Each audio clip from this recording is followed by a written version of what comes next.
In this video, I'm hoping you can get a sense of the types of questions that will show up on the AP statistics exam, go through the correct answers, and then go through the scoring and how they graded things so you can get a better sense of what you may be seeing. So, let me read it to you.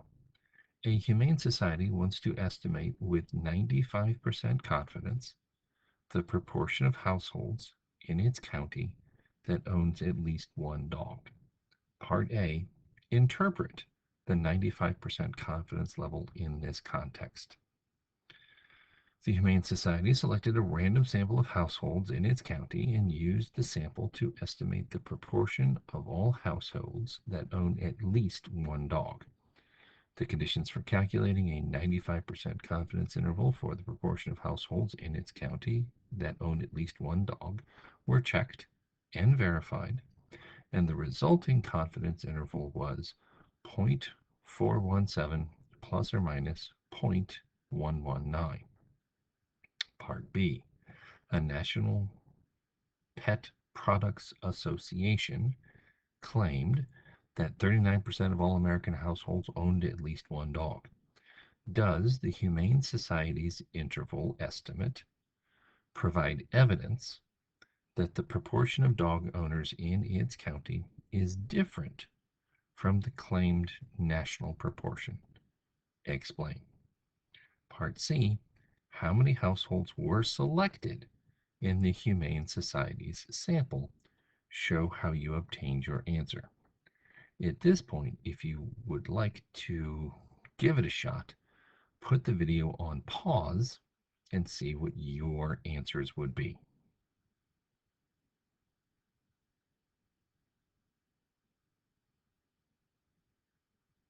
Okay, hopefully that was enough time for you to hit the pause button.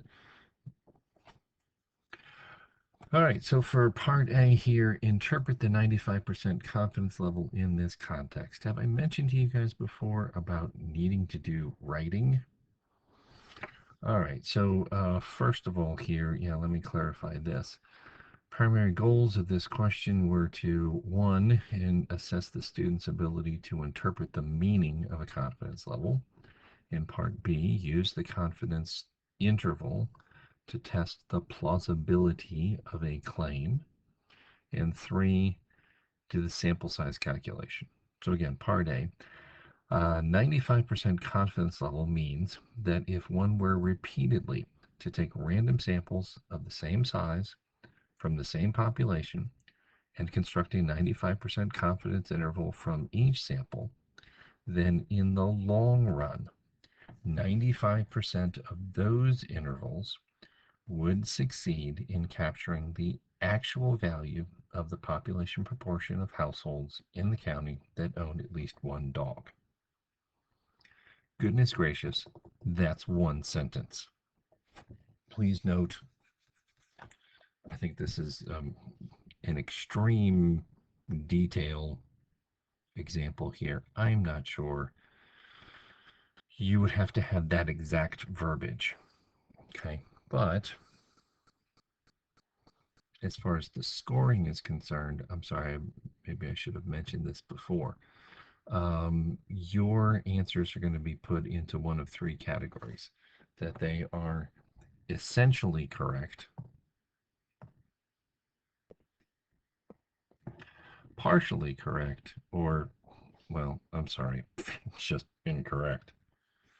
Okay, so for part A, uh, you would have to get an essentially correct, mention the following three things.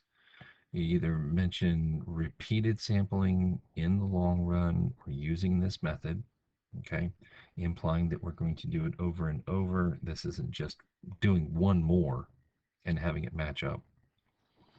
95% of the intervals will capture the population proportion. Again, that's the main purpose of having a confidence interval. We're trying to capture the population proportion in this range of values. And then, again, I've been trying to emphasize that the context of the study.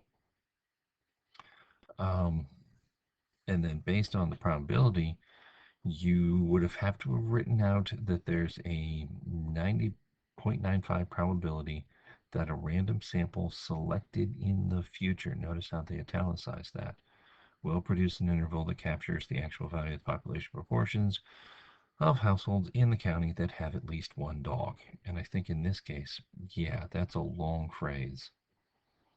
The population proportion of households in the county that have at least one dog, you would have to include all of that. Okay. So again, if you've got all of those, um, again, they're saying either you did the first approach or the second approach. If you did one of those, then you would get credit that it's essentially correct. Partially correct, yeah, you've got some of those, but not a complete answer. And then incorrect, where you mixed up, um, we are 95% confident that an interval that has been obtained captures the true population proportion. Okay, so again, it's a confidence level rather than a confidence interval. Okay, that we are 95% confident that other samples will capture the population proportion accurately. Again, don't say that um, just one of those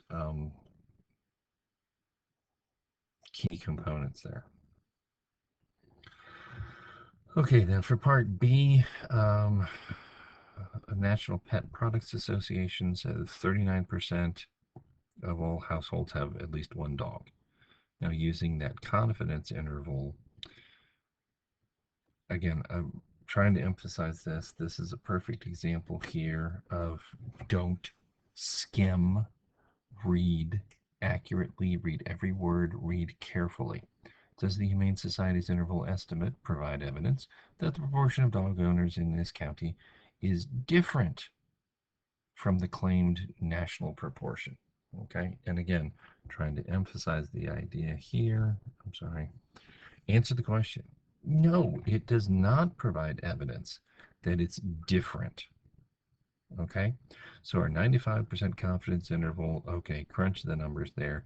We get the actual interval between 0.298 and 0.536. Well, the 0.39 is right in between there. So the 0.39 is a plausible value. So this confidence interval does not provide evidence that the proportion of dog owners in this county is different from the claim. Okay. They will try to do that. Part C, how many households were selected? Okay. Show how you obtained your answer. Believe me, when they say show how you no, you can't just plug things into a calculator like so many of you have done, and I've yelled at you. You have to show your work. Okay, so again, we start with the sample proportion. That's the first number there, and that confidence interval is 0.417. Um, they tell us the margin of error, the second number in that confidence interval, is 0.119. So yeah, if you were wondering why they gave it to you in that form, it's because so they could ask you to do part C. You need to know those values and then more. Okay, so the margin of error, the 0.119, is equal to, oh, the critical value, the z score, the z star.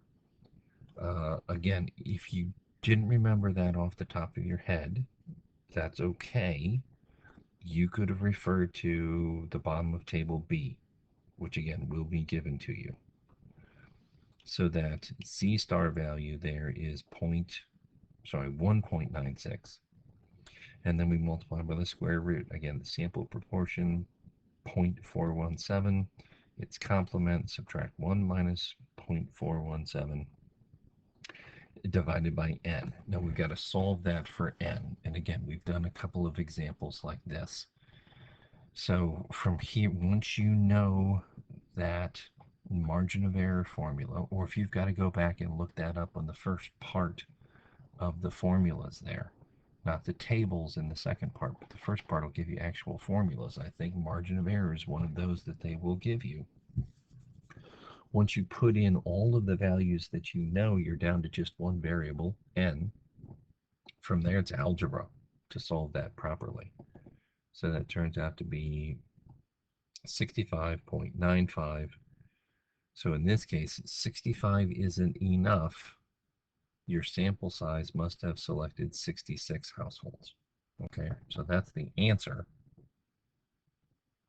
How they scored it, again, you give the correct equation, correct numerical values, as well as a correct integer solution. Again, how many households had to be sampled? Partially correct. If you don't complete the calculation or completes it incorrectly, again, they'll give you some credit for that, but not full credit.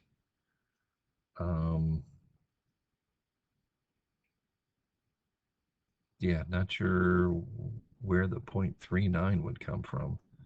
0.5, that's going to a significance test. We'll talk about that later.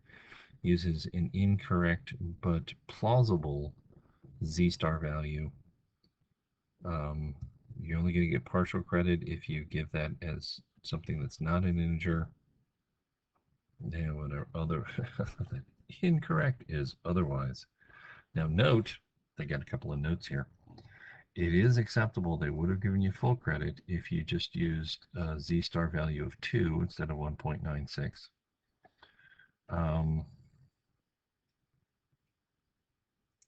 Round up or down to get an integer answer. Okay. If they say it's acceptable, then it's acceptable. It's not what I would pretty much do. So then scoring for the entire problem. All 3 parts are essentially correct. You get 4. You get 2 parts right, 1 part partially correct. Okay, so notice here how they've got a descending scale. They would give you 2 points there if you have 2 parts essentially correct and 1 part incorrect. Okay, so 2 E's and an I, or 1 E and 2 P's, or all 3 were partially. Your minimum score is going to be a 1. Okay. Yay, congratulations, you answered it. We'll give you 1 point for that. All right, let's look at another one. An automobile company wants to learn about customer satisfaction among the owners of 5 specific car models. Large sale volumes, as you can see in the table below, have been recorded for 3 of the models, but 2 models were recently introduced, so their sales volumes are comparatively small. The number of new cars sold in the last 6 months for each of the models is shown. The company can obtain a list of all individuals who purchased new cars in the last 6 months for each of the 5 models, so they have that information available to them. The company wants to sample 2,000 of those people. For a simple random sample of 2,000 new car owners, what is the expected number of owners of Model E and the standard deviation of the number of owners of Model E? Part B. When selecting a simple random sample of 2,000 new car owners, how likely is it that fewer than 12 would be included in our sample if we're looking at Model E? Justify your answer. Part C. The company is concerned that a simple random sample of 2,000 owners would include fewer than 12 owners of Model D or fewer than 12 owners of Model E. Briefly describe a sampling method for randomly selecting 2,000 owners that will ensure at least 12 owners will be selected for each of the 5 car models. This would be the point where you put the video on pause and try and write out your answers. Okay, hopefully that was enough time for you to tap on that pause button.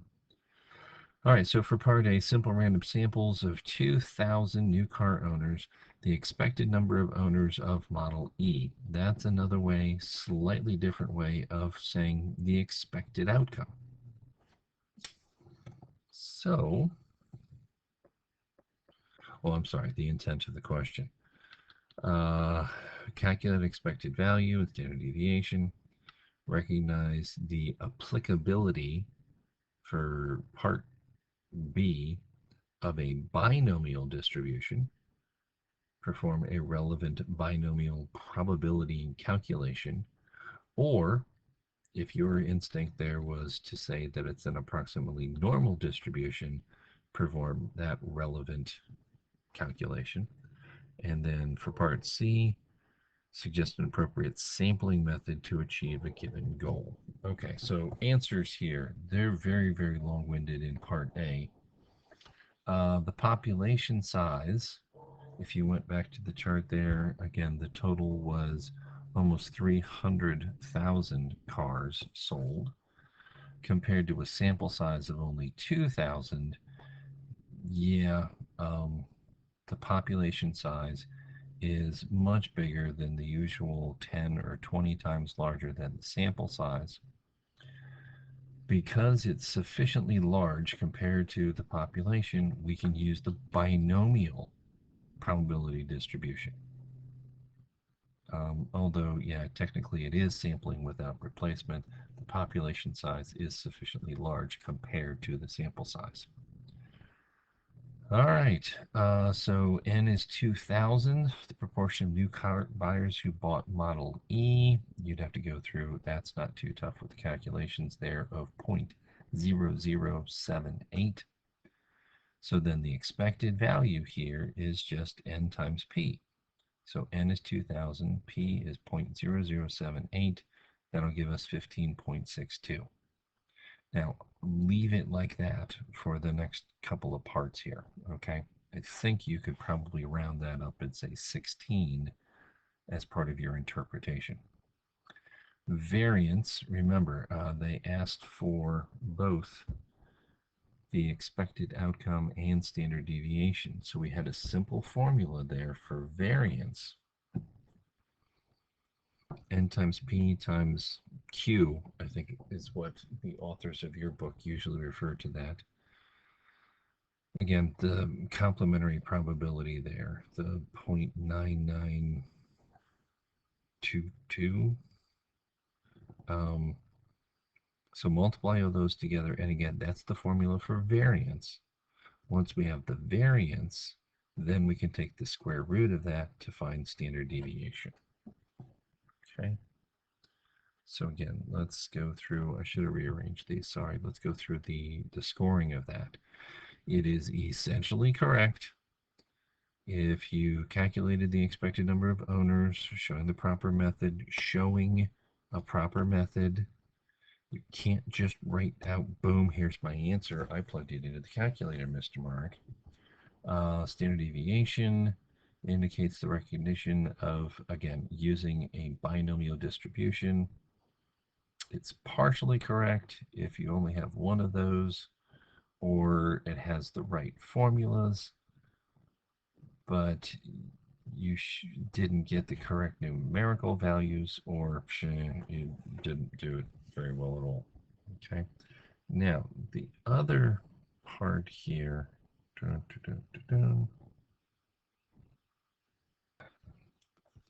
part B, when selecting a simple random sample of 2,000 new car owners, how likely is it that fewer than 12 people who bought Model E would be included in the sample? Again, it's a relatively small proportion of people.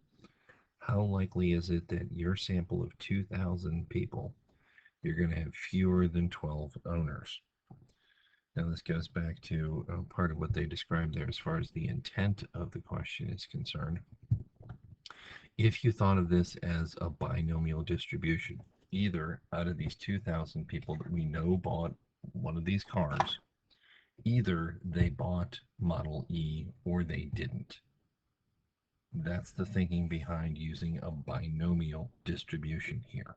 Okay, so again, our lovely little summation formula there. You would have to write, I'm not sure exactly in that form. Again, I would refer back to the formulas that they give you. But you have to write out there on the exam the 0.0078 to the x and the 0.9922 to the 2000 minus x. You have to put in those numbers. You can't just write down the generic formula. You've got to show what you're plugging in. Okay? So if you're just using the binomial probability, um, write out the formula, then plug it into the calculator, and then just write down the 0.147. Um, and then I do believe they said,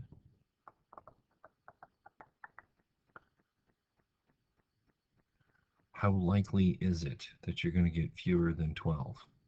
Well, okay, that probability there, it'll happen with your random samples of 2,000 car owners about 14.7% of the time.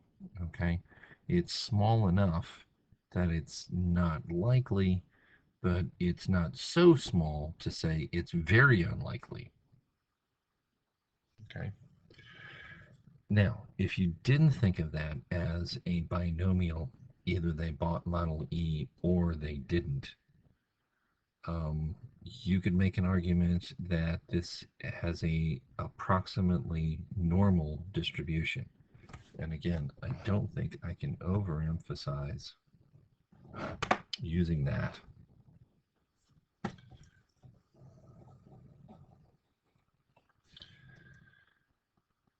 Okay, again, is the sample size large enough? We'll take n times p and get 15.6. That's bigger than 10. N times q, 1 minus p, that'll get, yeah, that's much larger than 10. So using a normal distribution would be appropriate. So that means, pardon the pun there, using the mean and standard deviation from part A, find the z-score. Again, we're looking for fewer than 12 owners. So 12 minus the mean that we came up with of 15.62, unrounded, divided by the standard deviation, again unrounded. That should give you a z-score of negative 0.92. And then using our normal distribution, cumulative distribution function, 0.179. Now, again, please note, these answers are not the same. When this is scored, they're going to take that into account here if you've written out which way you solved it. Okay? So you got it essentially correct if you use the binomial distribution, correct parameters, set it up correctly, and then got the right answer. But if you use the normal, identify the mean, standard deviation, correct calculation, correct formula. Provides an argument based on an appropriate z-score or the number of standard deviations away from the mean, reasonable conclusion about likeliness. Again, you would have to include an interpretation. So again, if you did this but didn't get the right number, identified which one you're going to use but used the wrong formula, or didn't interpret, that gets you a P. Otherwise, it's an I.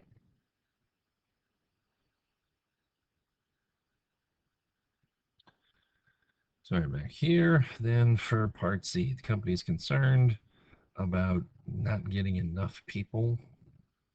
How do you solve that problem? Stratified. That would be the key word. Stratified random sampling. Okay. But then you need to write that out. Give more details. Don't just say stratified random sampling could be used.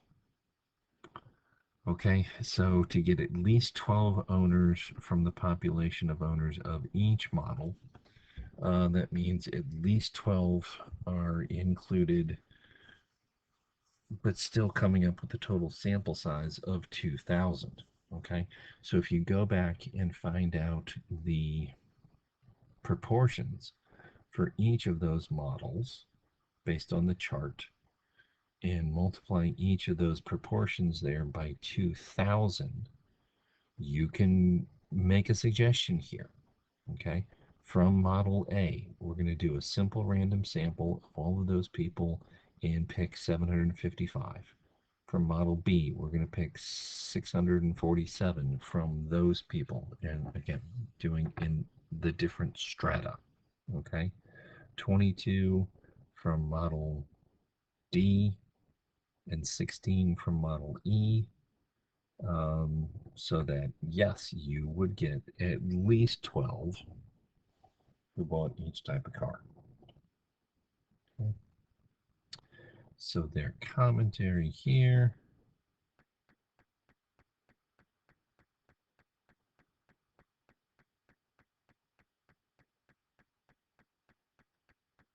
Part C, you've got to work out, you got to do the math to make a total sample size of 2,000, showing how you're going to ensure at least 12 and include the fact that you're going to do some sort of random sampling in each strata.